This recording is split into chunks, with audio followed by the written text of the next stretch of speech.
Welcome to deucescrack.com. This is Joe Tall. We're going to play some 3-6 horse today. Right now they are on 7 cards stud high. I'm playing on Full Tilt Poker. Deucescrack.com offers Full Tilt Poker Rakeback. Just click the Rakeback button on the top of the menu bar, top of deucescrack.com. We'll be implementing a MGR subscription program starting in March. The details will be up by the end of February. Get signed up through us and you'll get free subscriptions to deucescrack.com videos and content. I'm going to play the I'm going to try to play the I don't know why this isn't working. All right, well, I got it to unstick my button there. Hopefully it doesn't continue. We got quite the hand developing here. Last hand of 7 card stud high. 3, 5, 5, 5, 7, 10, 10. Everybody limped. Our cards are totally live. We're actually going to call here to see if we can pick up a pair. And we did. This is a hand to worry about, but it checked. We got to remember that there's a lot of 5s and a lot of 10s. We're going to put a bet in here. The 2 kings are dead here. We got to watch his diamonds as they were a little live. It's an interesting raise from what passive player we will be calling. Let's see if we catch. He caught our 8. We could have used that. He may have picked up the king in the hole. He was the bring. We also have a Tyrant calling here. The pot's not big enough to pull one off. We really needed to pick up well on 5th Street there, so we're going to let it go. That's a scary card right here.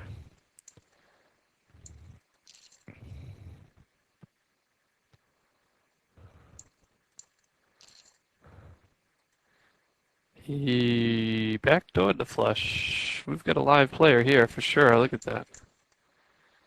Bluff bet 6th Street. We're playing stud high-low here, and they got ace deuce 4. With 1, 3, 7. I'm going to complete. Try to knock out the bring. We can see that our friend on the last hand picked up the kings.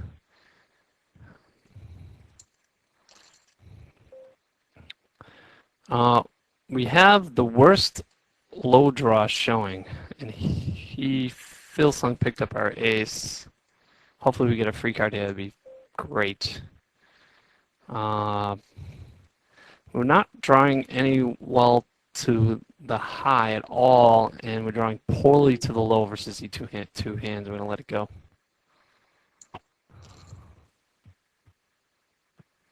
Looks like Shopman should take it down here unless Philsung chases a low. Right now, Philsung's in pretty tough shape. Looks like he's calling for a chance at half the pot, unless he did spike a pair that's pretty weak, which he didn't. Shopman had it dominated. He should have completed 3rd Street too. I'm going to bring in with junk cards. We're going to check the hand history quick. He did only have an unimproved pair of 7s, which he should have gotten rid of probably on 3rd Street, especially if he had a low card. I mean a high card, sorry. We haven't improved at all, and we're looking to get rid of this hand as soon as possible.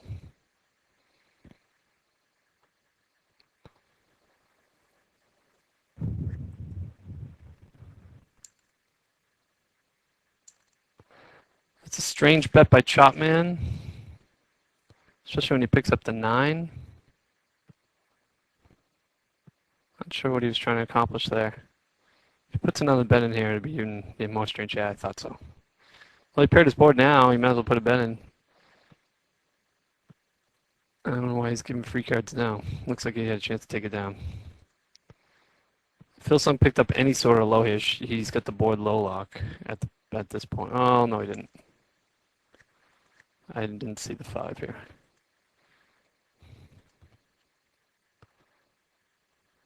I guess Chapman may have made two pair. Nope, I guess he didn't because unimproved queen's one for high.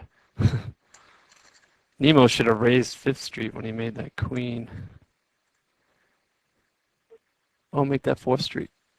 When the 9 bet, he should have raised. He had 3 cards to hearts. Not sure why he bet. He should have isolated 4th.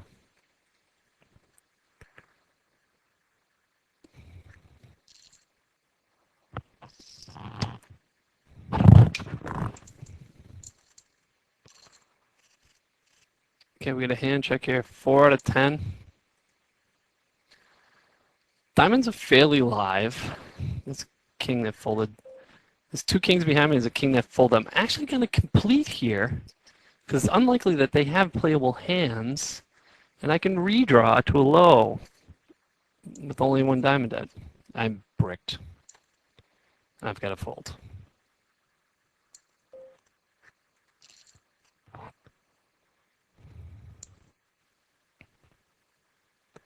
It'd be great to pick up like the 8 of diamonds there and redraw heavily. Stud, unlike Holdem games, you're dealt 2 cards and there's a flop. You instantly have a poker hand, 5-card poker hand. In all stud games, we're dealt 3 cards, and we do not have a poker hand until 5th Street. Therefore, we always have a draw until 5th Street. So our plan in stud games is to always have the best draw. Now, had I been in later position here, I'd be playing this hand because 4's alive. My 5s are dead, and I'm too early and there's an ace behind me, and this is a 3rd Street fold. It might look like a good hand to a Hold'em player. It's a pair that also plays for low, but what it does is plays poorly for the high and poorly for the low because it's paired. So when you're running mediocre towards both ends, you're in a tough situation to be losing a lot of money. We've got 3 bricks here. I mean, the queen's a total brick in the hand. 6 out of 10 hands played. Let's see who plows through 4th Street. Miko picked up a great hand here. Miko should bet, and B39 should be folding most hands. He's calling for a chance at half the pot that doesn't look that good of a chance. Check through. He should have probably value bet. He's got a value bet. He's got by far the best. He's at a 65 low with a pair. You've got to get a bet in there. Okay, we got 3 cards too low and the ace up. With all high cards behind us, 9, 10, 10, Jack, King, we're going to raise. We fear not him. As we've seen him play the last hand. See if we catch up. We caught pretty well. We picked up a pair. It's also really scary. We put some pressure on for him to fold his high hand. We're in good shape here. We're going to put some more pressure on. Okay, now we're in tougher shape. We should be check calling. This has become a high hand very quickly. And I missed. We're going to try, hopefully, for a free showdown. And he didn't pair. He just called with his queens, and he survived. Split kings, 2, 3, 5, 7, Jack, lots of spades. I will be re-raising Nemo here with my high hand. We have to watch out for a friend here who likes to call. Well, he bricked heavily. I'm redrawing to a low. We have no fear of Nemo. I'm going to re-raise. Try to put some pressure on B39 to fold his low draw and get the high hand heads up. Even if he has jacks up at this point, we're in decent shape. There's no reason to think he has jacks up. I did not make 2 pair. I'm going to check. Welcome to deucescrack.com. This is Joe Tall. Today we're going to be playing some 30-60 6-max on full tilt poker. We offer rakeback on full tilt. Just click the rakeback link on the Deuces Cracked homepage. You'll find deucescrackrakeback.com. We have subscription programs. I have King 4 suited on the gun. I'm going to fold. We have subscription programs if you achieve $500 of MGR in 1 month under the deucescrack.com rakeback program. You get a free subscription to Deuces Crack videos. I've got a pretty good game here. I scouted this game a bit. I played a few orbits. It's all mine over here is playing a lot of hands. Most of them call for calls. OFC 10 penny. He's quite aggressive, pretty loose. Greasy Joe, I have a note on. He's I haven't really figured him out yet. He 3-bet 9 deuce suited off of my button steal, and I've been playing the button pretty tight. Poker cam is pretty much a tag. Spot rider seems a little weak tight. Jack 8 offsuit, heads up. I'm gonna fold. If it was suited, I'd be calling. It's pretty close. But Poker Car over here is a pretty tight player, so I'm gonna let that one go.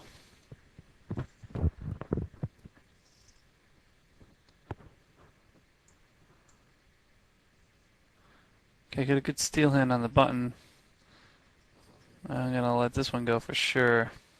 Should be an interesting hand though. OFC can be pretty loose and aggressive, and Poker Car can be pretty tight. Flop is pretty dry. Yeah, Poker Car, just let it go.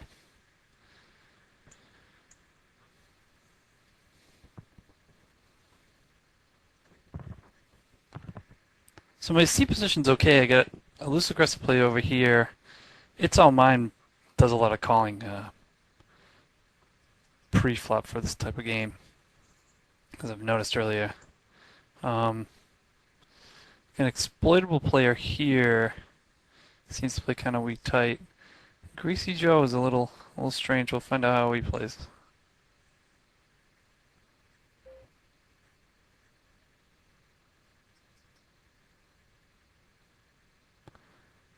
So we plan on putting up at least 3 videos a week on deucescrack.com, likely more.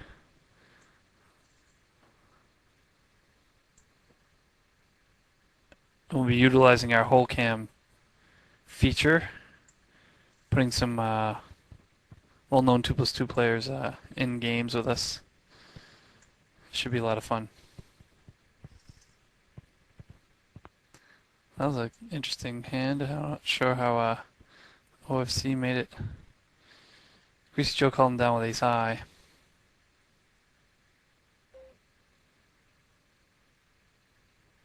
I'm raising a 3-bet. I get queen 9, I'll let it go.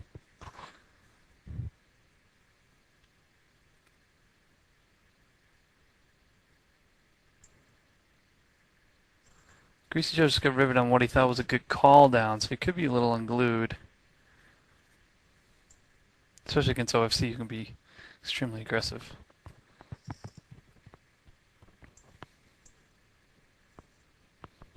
I got my first playable hand. Pocket hockey sticks in the small blind. It's actually one of those weird situations. Greasy Joe's raised under the gun. Had it been a late position raise, I'd 3-bet instantly. I'm just gonna call and play a safe flop. I got a pretty safe flop. It's pretty dry. I'm gonna try to check raise Greasy Joe with his continuation bet. If he continuation bets, and he did.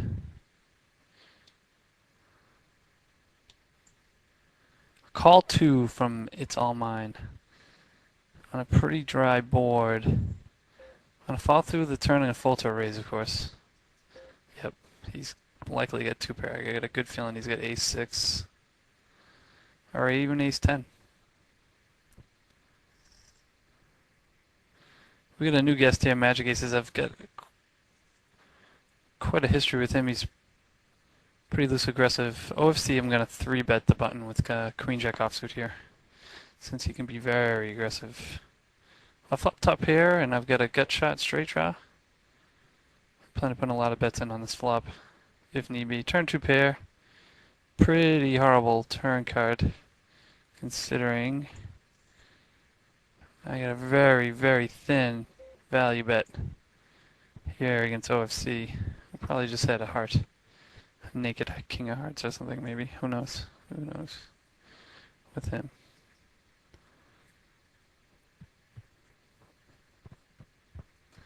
Magic aces can be very aggressive. We'll see how he gets into the game.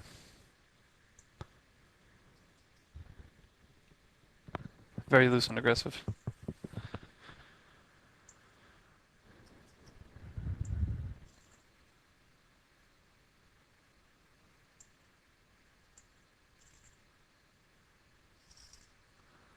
Sounds like that was a good turn card for OFC. Non-poker card.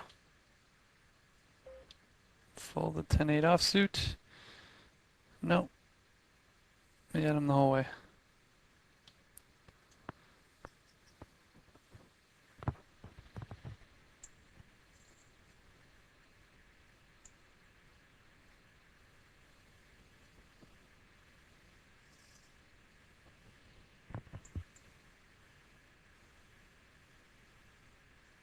King 3 offsuit in the big blind. Can probably fold to poker cards raise. He's been previously, before I started the recording, he's been very, very tight on the button, and it's pretty close to a call. But I'm gonna let it go. A lot of players would call. I would normally call. I call OFC in a heartbeat. Just gives me a little bit more range. But poker cards got a bigger hand than King 3 offsuit. I'm probably gonna fold the best hand here, knowing these two guys. So let's see what happens with my King Queen offsuit. Oh, it looks like It's All Mine's got a better hand than both of them.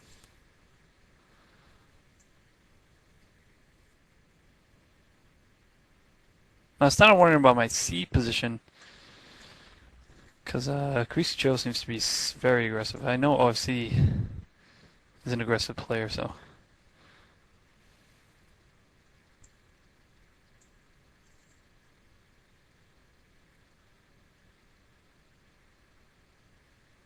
Just making sure I'm recording. I'm a noob with the software. Aces? Yep. It's all mine, for sure. With the aces there, we're gonna take a look at Greasy Joe's hand in a second after I try to steal on the button with my 6-5 suited. I've been pretty tight with my button up to this point. Before I started the recording, It's all mine's might have an ace here. I gotta let this go. I can't play for 2 bets. I might as well let them go at it.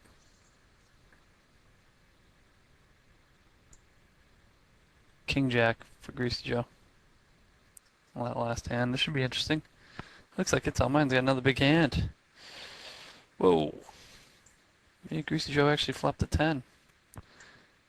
Ooh. Oh, he's got a. Oh, no, he doesn't have a flush draw. We're going to find out.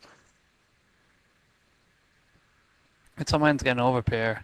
He block bet the turn on Greasy Joe, which he thought was a flush draw, but flat cap out of the big blind. He's got aces again. Yep.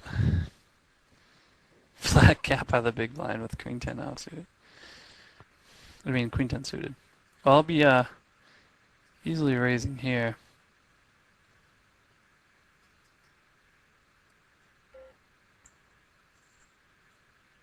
I missed an appeal one. We'll take the free card, but I think Queen High might be a winner here. Hello and welcome everybody to another Deuces Cracked poker strategy video. This is Death Donkey here. I'm going to be playing a couple tables of 10-20 6-max shorthanded on WPX. Just getting set at these 2 tables here and kind of taking a look at these 2 shorthanded games that are going on right now. Playing 2 5-handed games at the same time. I expect the action to be a little bit fast and furious, so hopefully I'll be able to keep up with the gameplay as well as the commentary. Both look like pretty decent games, at least for this level on this site. There's not a ton of games that go on this site, and it's a little bit late at night here. I don't really have much of a read on many of the players here, so I'm going to hopefully be figuring out a little bit as I go. I'm going to go ahead and defend here from a cutoff open raise with a fairly marginal hand. Not really the flop I was looking for. It's going to cause me a lot of trouble to continue on this flop, even if I do have the best hand, so I'm going to go ahead and let this one go.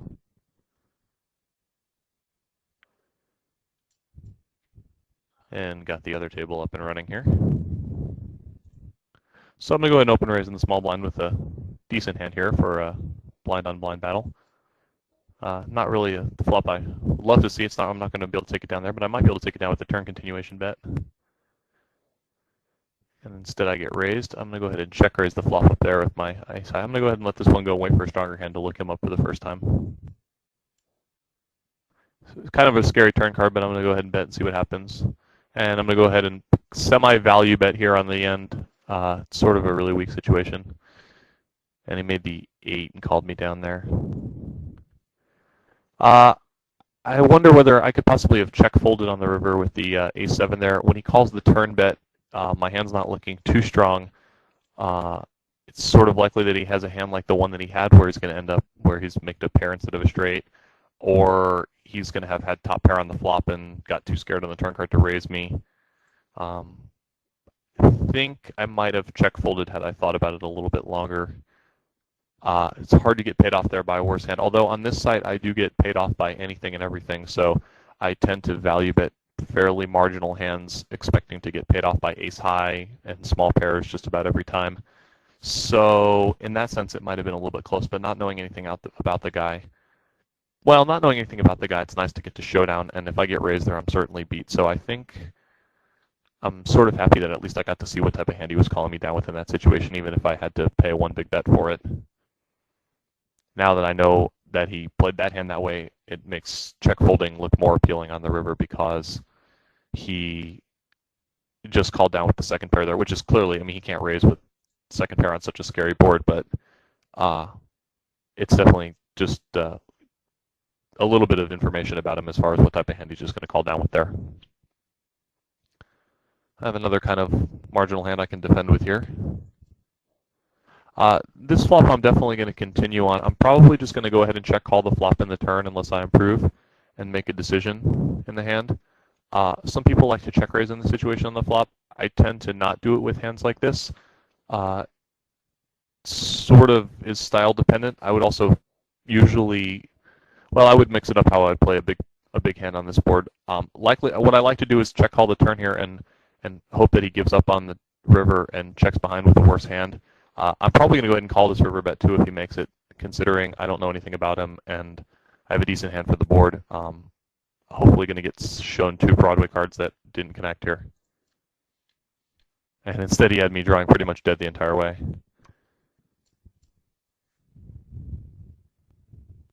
So I have a hand I can 3-bet a button open with, or obviously raise first in the small blind.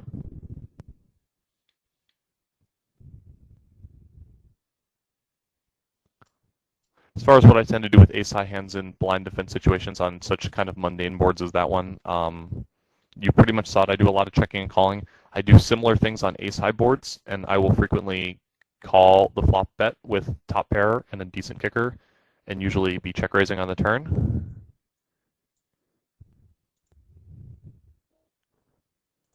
So in that sense, I balance my play a little bit, and I'm able to get a lot of value out of my top pairs of aces in those situations.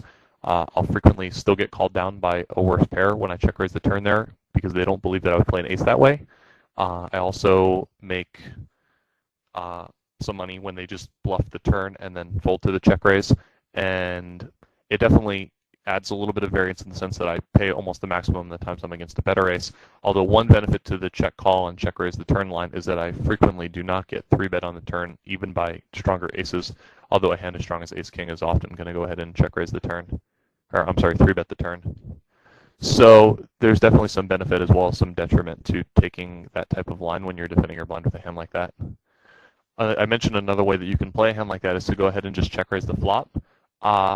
On such a dry board, I often feel that I will never get a better hand to fold, although that's not really the goal of the check raise in that situation. The problem with it is that a lot of unpaired hands are going to go ahead and raise it on the turn, and I'm going to still be beating a decent number of those hands. So I put myself in a situation where I either need to pay 3 big bets on the turn and river to show down an ace-high hand, which is really marginal, or I have to fold what can frequently be the winner. So I really hate this board because I have terrible reverse implied odds against the ace or king, but I'm going to go ahead and peel here and fold unimproved, and knowing that I can get in a check raise on the turn if I do improve. And if he checks behind here, I would probably check and call the river, hoping to induce a bluff from a hand like a straight draw, a Broadway straight draw that missed, or something like that. When he bets again, of course, I was going to follow through with my plan of checking and folding. Everybody checked here. I'm going to go ahead and bet my second pair. There's 2 flush draws on the board I might get called by. And now clearly I'm going to bet the river. That's a great river card for me, obviously. I have no kicker. If I get raised, I'm just going to call. And I will go ahead and check the hand history to see what I was up against. I really doubt that he checked through an ace on the board, so he probably hit the 8 on the turn. And he did. He had 10-8 of diamonds, checking the hand history. Let this one go. So that's the type of situation where I clearly got called down by third pair on the board. He would have called even if the river wasn't a queen in my estimation. So I definitely would value bet a lot of marginal middling type of hands on this site. And at this limit, I think a lot of people tend to show down a lot of hands. So I'm going to go ahead and oblige them when I do have decent hands, which sometimes are hard to make in shorthanded games. So you definitely don't want to miss any opportunity to go ahead and get in a value bet. So I raised with a really marginal hand here in the cutoff, hoping that I was going to get the button out, and instead I got re-raised. So now I'm going to be playing pretty straightforwardly on the flop, and that's just a terrible flop for my hand, so I'm just going to be completely done.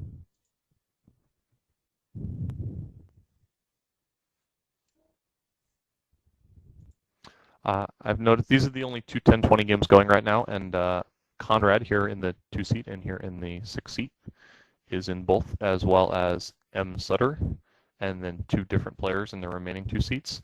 I generally think that multi-tabling players are a bit stronger. However, I've seen M. Sutter already cold calling some raises and playing a bit loosely for a shorthand game and not playing aggressively, obviously, by cold calling. So I'm going to go with a tentative read that he has some flaws in his pre-flop game at the very least. Conrad so far has seemed like a pretty decent player. He hasn't done anything totally out of line here. Now it gets 3-bet. I could do all 3 options really with this hand. It's sort of an interesting spot. I'm not going to fold in a 5-handed game. I could cap. I'm going to go ahead and just call and try to check raise Conrad out on good flops. And now he caps, which is just terrifying. So I'm going to have to make a tough decision on a flop like this. I'm certainly going to check to him. I'm probably going to try and do some checking and calling here. Very much fearing a bigger overpair and having a hard time protecting my hand if it is the best hand in this position anyway. It would be easier to play the hand if he checks the turn here.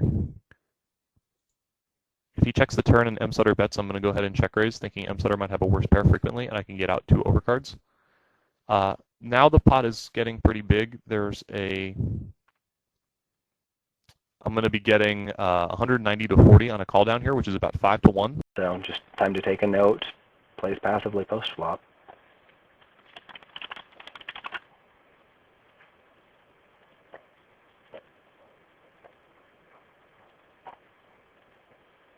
Facing such a short stacked player, that's the primary decision, primary motivator that goes into me playing my hand like that.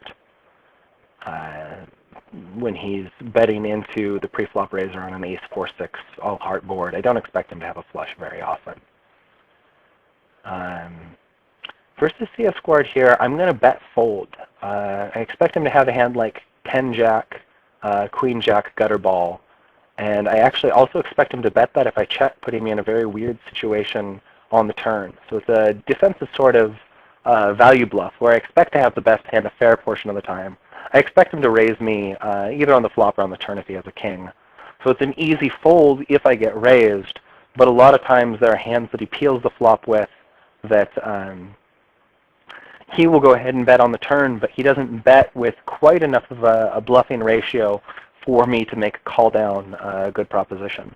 There's also a small chance that he folds a hand that he decided to make a somewhat questionable quote-unquote peel with, like,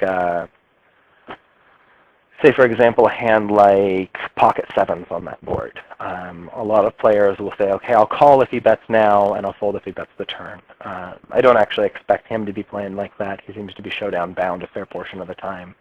But my hand still does capitalize on some value against gutterball hands that now have to fold, even though they're actually often going to be getting the right price. A hand like Jack 10, for example, has 3 queens as well as its 6 pair outs. So, you know, with a 9 outer, clearly has the odds to call the turn, but he might not think that he has the odds to call the turn.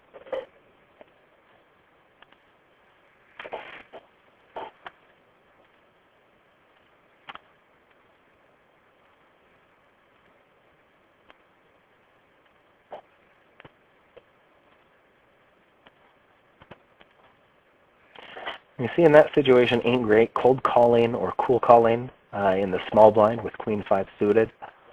Fairly weak play. And then bets out on the flop with middle pair, no kicker, and a backdoor diamond draw. And actually just bets out on every straight when he gets 2 pair. In general, it's not only a losing play pre-flop, but not very well played post-flop. I don't expect your opponent to fold any better hands on that flop, and you're going to end up putting in more bets than you'd care to fairly frequently.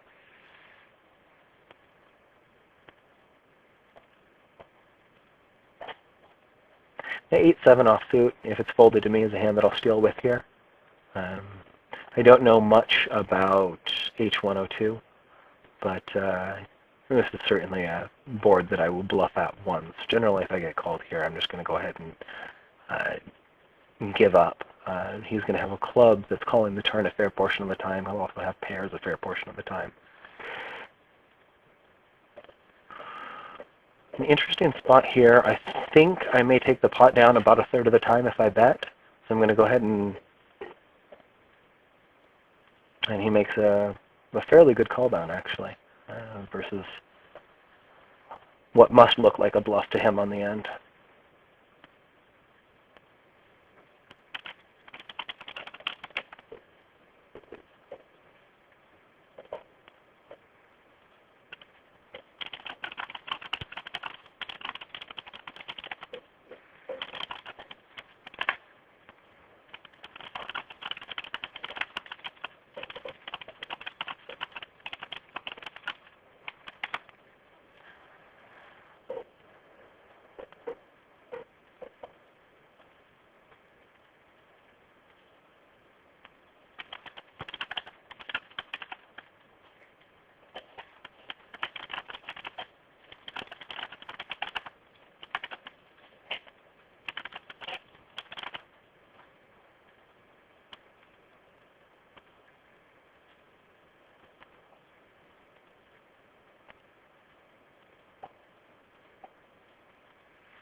And actually, an interesting hand on the last hand. Our new setup called in the big blind with ace-7. After time for aces, raised after a single limper. The flop was ace-jack-jack, and you can look at the board here and see that new setup actually bet out on the flop with top pair mediocre kicker. And time for aces called, I guess, intending to bluff with 6 high. And then he bet both the turn and the river when he turned pairs. Interesting spot. I definitely would mark time for aces as having some bluff capabilities in him.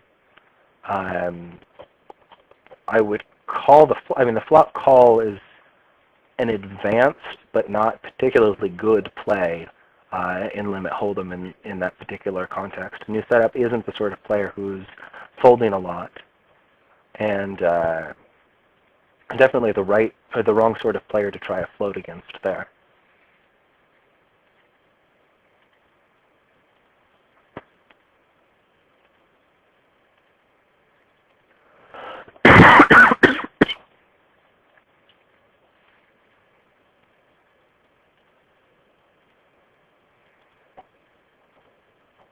I'm going to make a somewhat loose raise with a suited ace in early position here. It's not a typical raise for me, but in general, when I've been raising in early position, I've been getting a lot of credit. And also, I feel that the blinds are playing the worst out of all players at the table here. So they're the sort of players where if I'm going to get this hand heads up with anybody, that's the sort of player that I want to get heads up versus.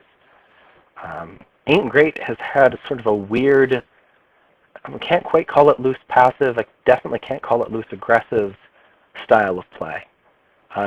He's open raised with me twice in the small blind. I'm going to check queen 5 here.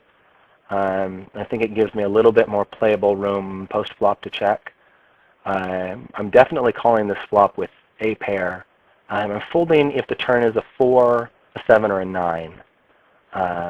But with the board pairing, I don't actually mind calling him down as long as none of the draws come in.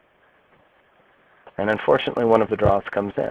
I don't expect my hand to be best very, very often here. The only thing that I beat is I beat a hand like 9-10, and I beat a busted flush draw. And I don't see him bluffing the river often enough. In fact, I don't think I've seen him bluff the river against anybody yet, often enough for me to call there. There are a lot of players that I've played against in the past where that's a straight call down, or sometimes I'll raise the turn. He is certainly not one of those players.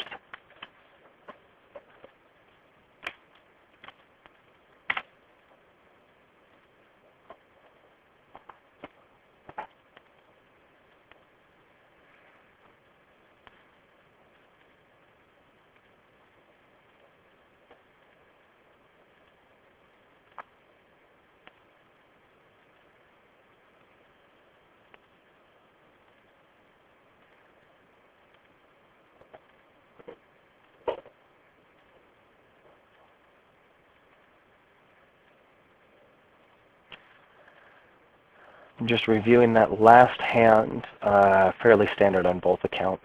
Time for aces, defends his big blinds fairly actively, and defended in that situation with 8-7 offsuit. Played it fairly well post-flop. A lot of times I would check raise that flop. I'm going to go ahead and make a somewhat loose steal raise here. Basically, I'm just trying to steal the button. Expecting to get a heads, or to steal the blinds a fair amount and then get heads up with it versus one blind the rest of the time.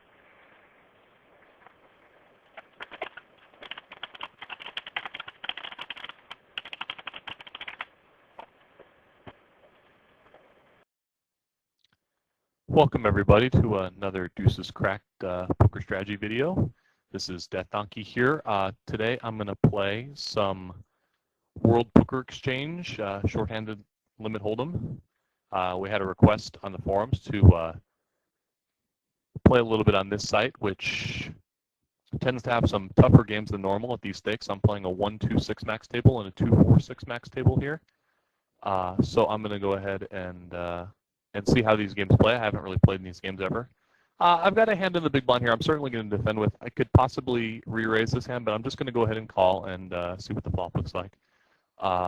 Pretty decent flop for my hand. I'm going to go ahead and semi-bluff raise here and see if I can get him to lay down right away. Well, I didn't get him to lay down, but I went ahead and made my hand, so now I'm hoping he has an ace and I get a little bit of action.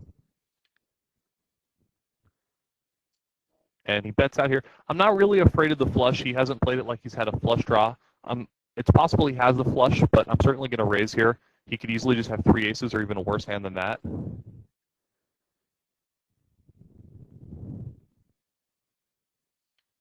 And he definitely had a worse hand. He definitely would have paid off with 3 aces there. So he probably had a total bluff. Some sort of hand that missed a straight draw seems likely to me. So what I know about these games is that they tend to be more aggressive than people are used to seeing at low stakes 1, 2, and 2, 4 games.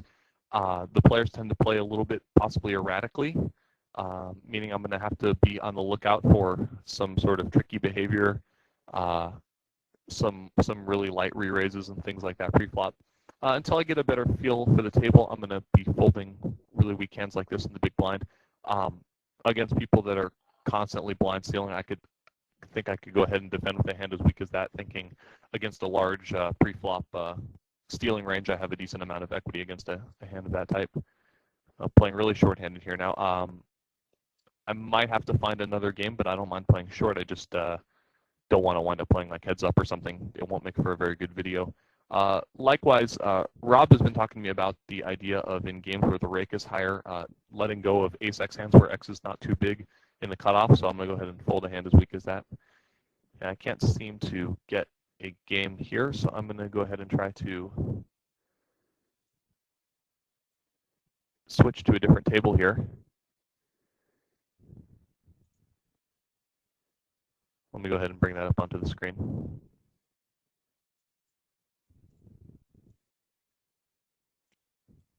There we go. I figured I would play 1, 2, 4 table and 1, 1, 2 table to see how to see if there's much difference between them, and just to go ahead and play 2 levels here. This is actually a fairly tough table. I have notes on 2 of the players at the table that they're both 2+2ers who happen to play in these games. The 1 seat and also the 4 seat here. Certainly going to make for a tougher table than I'm used to playing in, but it might also provide some interesting hand examples. Not sure if they both recall my name on this site. Certainly not a secret, but it's nice to know when you're playing against people what they know about you. So if I'm playing against people who know that, have played with me in the past and know my name, they may play me in a sort of slightly different way than a player that I've never played with before, even if I happen to know that he's a tight aggressive type of player. So I still am happy about both tables. I was expecting a lot of loose aggressive play, but what I'm seeing is some open limping, which is always an encouraging sign. I'm going to go ahead and let this hand go. I think you could defend with this hand in a lot of situations. I don't know anything about the player that raised there. This hand I'm certainly going to defend. My relative position is not very good, but the guy has been raising a decent amount. And in a three-way pot with a hand as strong as this in the big blind, I'm definitely going to go ahead and try and see what happens on the flop. Flop top pair. I think a pretty standard play to go ahead and raise here and try to get the pot heads up. Cold call is a little bit scary. He could play a monster that way and plan to be raising the turn. If he does go ahead and raise the turn, I'm probably going to let this go, fearing that he played a set or something that way on the flop. It's always scary when people cold call in a situation like that. He could also easily have a draw. There's a lot of draws available on the board. It's a good river card for me, obviously. It completed the backdoor flush draw, but fairly likely to have the best hand is most likely draws both miss, which would be a spade flush draw and a straight draw. So I'm feeling pretty good about this hand. And the guy in the 1 seat here, Royal, probably missed a some sort of straight draw with overcards.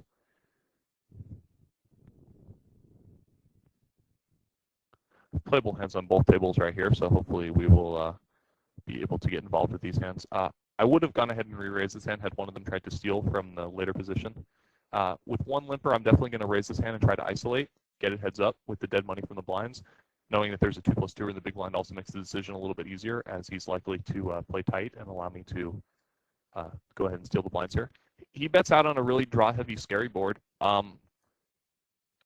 could possibly call here. I'm getting a decent price to try to draw to my gut shot. Obviously, it's at the ignorant end of the straight, which is definitely a negative against my hand. It's really a scary flop for my hand where he's betting into 2 people. He could have a really good hand. I'm just going to go ahead and let that one go. This is an example of a type of play that I was expecting to see a little bit more on the site, which is a lot of betting into the pre-flop raiser, more aggressive play than just checking and calling. I'm going to go ahead and call here with my ace high. I might have planned to try to make a move at the pot on the turn. Now that I've hit top pair, I'm certainly going to go ahead and raise here. He could easily be on a draw. He could also have a really strong hand. I did get 3-bet, which I'm not too happy about, but not knowing much about the guy, I think I'm going to go ahead and pay this one off. That's a really bad card on the river. Oh, wow. Well, I mean, the pot's pretty big. It's very scary that he's continuing to bet on that scary of a card on the river.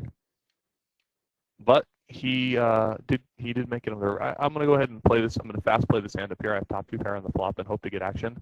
Now that I get 3-bet, his likely hand is an overpair or at least top pair. I'm going to go ahead and call here and raise the turn.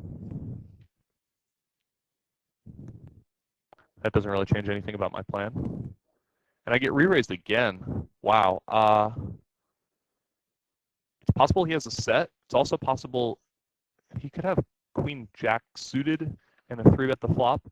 I'm just going to call here, fearing that he has a set too often. But he was overplaying a pretty strong draw. Wow, I think he overplayed his hand a bit there. So on both tables so far, I've been getting 3-bet on the turn twice, and in both situations I was ahead. This is definitely the aggression that people were talking about in these games. The guy re-raising with the ace-4 suited certainly had a lot of equity. He had nut flush draw in addition to top pair and a straight draw as well, and he went and made 2 pair on the river, which was the probably the hand that he was least expecting to make, but it wound up holding up for him. So I'm going to defend with a fairly weak hand here, but a 4-handed play right now. I have 2 overcards. Standard play for me in this position is to usually peel one off, especially I notice I have backdoor straight and flush draws. Not knowing anything about the guy, frequently people will check behind on the turn and let you see the river card for the price of 1 small bet.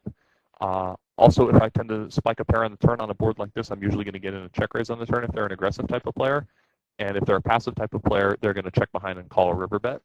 Now I've picked up a fairly weak flush draw, but I definitely think I have enough hand to go ahead and try to make a flush on the river and bet into him. So that's my plan for this point. I'm going to go ahead and bet into him if I make a flush, and probably check and call if I make a pair. And I missed on both accounts, so I'm going to go ahead and let this one go. I'm not going to try any sort of bluffs. I generally think that I have the right price to go ahead and make that turn call. It's not a huge drop, but frequently people continue to be aggressive with way less than I have there. It's always a tough situation when you defend with a marginal hand like that. You do definitely get yourself into situations where it's possible you're drawing dead sometimes. I've certainly been guilty of that myself, but I'm not just about to give up on a draw like that when I'm just, it's very possible that my draw is live. I've defended my blind against the button stealer with an ace high. It was a pretty good flop for my hand, and he checks behind, which is interesting. He could be slow playing here, but I'm going to go ahead and value bet my ace high and see if he just folds right away. If he raises here, I'm thinking that he's likely to have been slow playing on the flop. Now that he called me on the turn, I think his most likely hand is ace high, which I beat, or he could even have a worse hand than that. But I'm going to go ahead and value bet my now made pair, thinking I can beat all ace highs. And I will check for you guys and see what happened here. I got 3-bet by the big small blind. It's a pretty decent flop for my hand, considering